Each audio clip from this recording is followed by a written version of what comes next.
Now, Devdutt, when the Sarchang Chalak of the RSS, Mohan Bhagwat, publicly proclaims that India is a Hindu nation, and in a sense he speaks for the whole family of organizations there, how do you react as a contemporary man?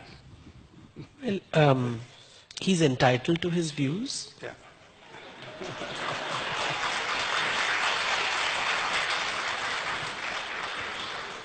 That's the divide, is it?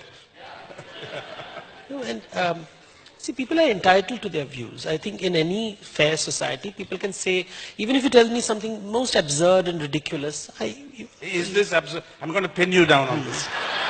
Is this absurd and ridiculous? You see, Because say what the Constitution says, what this man says. I thought we were having a conversation. Yes, but a conversation is also tries to ask searching questions. So long as you allow me to ask you searching questions. I'm only a moderator. You can ask, but I'm only a moderator. I'm trying to get this. Yeah. You see, we give people authority and we give people importance. We assume their authority and we assume their level of knowledge because it makes good newspaper reading. Yeah?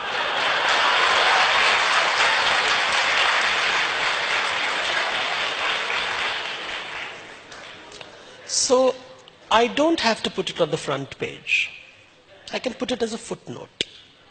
By the way, Mohan Bhagwat said this.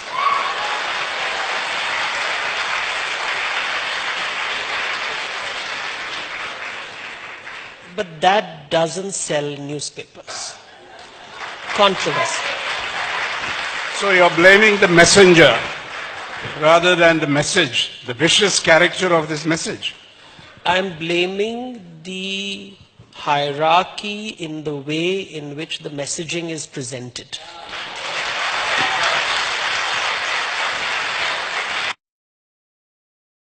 The question is this, this is how I'd formulate it. When evidence was asked about Ram temple there, Advani ji, who I think has tremendous experience in this, said, don't look at evidence, look at faith. So what is the value you would place on the faith, especially when two faiths conflict? Faith meaning belief of people among the masses. Faith is important for many people. When you have nothing going for you, it is faith that sustains you. So that's against evidence. Well, you don't get evidence for everything. Many children don't really know who their parents are. We assume that our parents are telling us the truth. Well, DNA. I'm not going to ask my father and mother, please show me DNA that you're my parents. That is the end of a relationship. But the fact is, life is based on faith and assumptions. I trust you with my money. I trust you with my, we trust the state, my bank with money. Now, you saw that during the last Science Congress, you had all kinds of bizarre presentations and papers presented. I remember one a very detailed description of aircraft 2,000 years ago and so on. And so on. Now this happened after a political change happened in Delhi. It's not a coincidence. Maybe there are some crackpots who presented papers earlier, but this assumed a critical mass. To the extent that Venki Ramakrishnan recently went on record to say, I'm not going to the circus, the Indian Science Congress, which has a very venerable past and pedigree. So where does science come into this business of religion, faith, trust, believe people? So where does it come in? I think science has been presented as a religion. Because science deals with facts, measurements, and evidence. It doesn't deal with truth. Truth is a religious word. Whose truth? Which truth? truth according to which religion? Exactly. That's mythology. Welcome.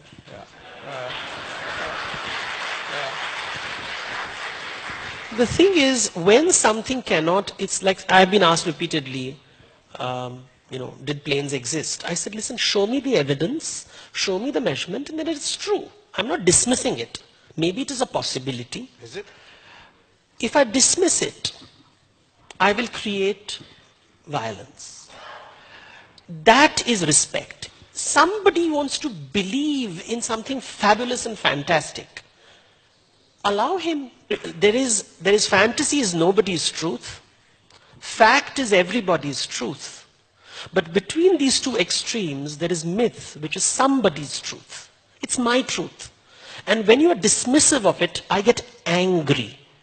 And that anger builds up, and I start doing foolish things.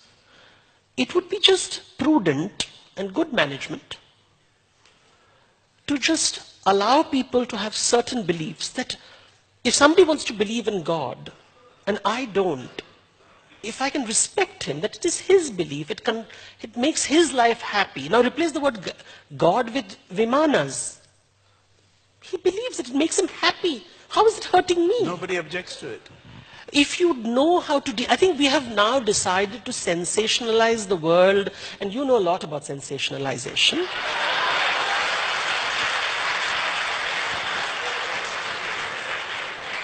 Binaries, because you cannot have an argument without a binary. But the moment you allow the world to be fluid and fuzzy, and you allow negotiations and conversations, however absurd a person is sounding.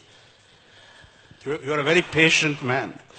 Well, I was told that if you have faith, you have patience.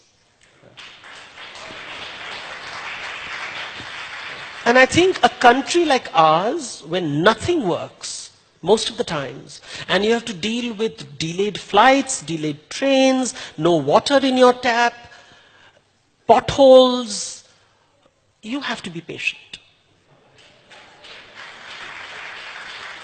We are too eager being judgmental, trying to be right, trying to dominate. You're speaking around this issue. I asked you about, yes, we're talking about science. No, I'm not falling into the binary trap that you use to sensationalize. Yes. And you don't like it. Yeah. I will not fall into your trap. I see it. Yes. I'm sorry, sir.